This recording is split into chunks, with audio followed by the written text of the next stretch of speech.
はい、因数分解の学習です。今までは、このように単項式×多項式ならば、この分配法則でかけていって、このように括弧を外してみたり、または乗法公式を使って、括弧を外していきました。はい、このように括弧を外して単項式の和の形に表すことを展開と言います。今までは展開をやってきましたが、今日は因数分解をやっていきます。因数分解は、この展開の逆のことで、このように多項式のそれぞれの項から、まず同じものを探します。この場合は赤丸と赤丸です。この同じものを共通因数と言います。で、この共通因数を探し出して、このように取り出して残りを括弧でくくります。そして、この赤丸や、この括弧の中の四角プラス三角をそれぞれ因数と言います。ということで、多項式を、このような多項式をいくつかの因数の積、掛け算ですね。掛け算として表すこと。このようにいくつかの因数の掛け算として表すことを因数分解ということで、今日はこの因数分解に入ります。展開の逆のことです。はい、例えば 4x プラス ax。はい、この項とこの項から共通なものを探す。そうすると x と x ですよね。で、このように x を取り出して、残りを括弧でくくるんです。こちらは4。こちらはプラス a。はい、これを因数分解ということです。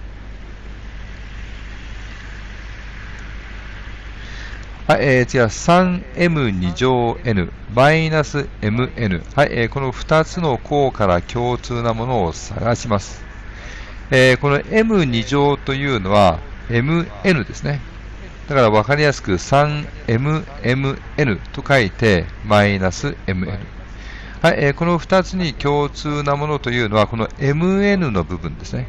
これが両方にあるので、これをこのように取り出します。で、残りを括弧でくくります。これは残ったのが 3m ですね。で、3m を書くと。で、こっちはマイナスはマイナスで、そして mn を全部取ってしまったので、じゃあここには何も残らないというわけではなくて、すべてが共通因数の時、1を必ず残すということです。はい、全部持っていってしまったら最後1だけを残してください。そしてまた分配法則でかけたときに元の形に戻れるようにということです。はい、全部取ったときは、1を残しましょう。はい、次です。8ab プラス 4bm。はい、まず数に注目すると8と4で、同じではないですが、この8を相手が4なので、8を4が出るような掛け算に直すと、8なら 4×2 ですね。で、このように、数字が違っても、掛け算の形に直して、相手と同じ整数が出るようにしていきます。で、そうすると、こちらにも4があって、こちらにも4があるので、この場合、4がまず共通因数として取り出します。で、あとは b と b が共通なので、あと b が共通因数です。ということは、共通因数は 4b だったということです。そして、あとは括弧でくくって、2a が残っているので 2a。で、プラス m が残っているので、プラス m ということです。はい、このように数が違っても、掛け算の形で同じ数が、相手と同じ数が出たら必ず出して、それを共通因数とするということです。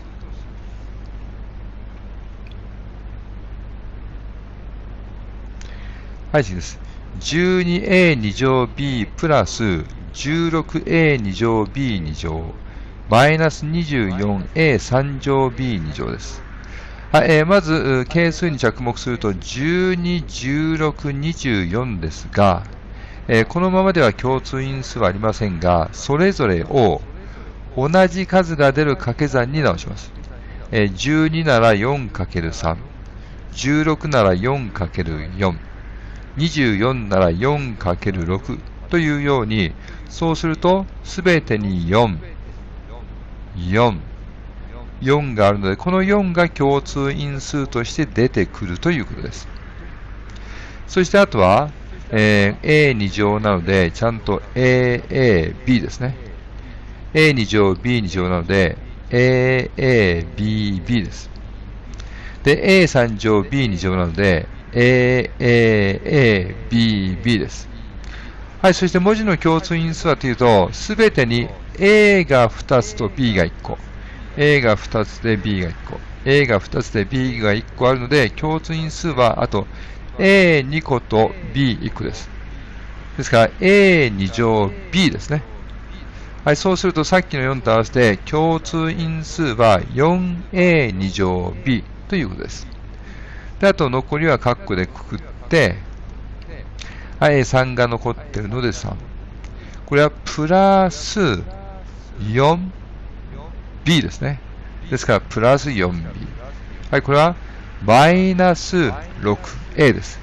はい、マイナス 6A。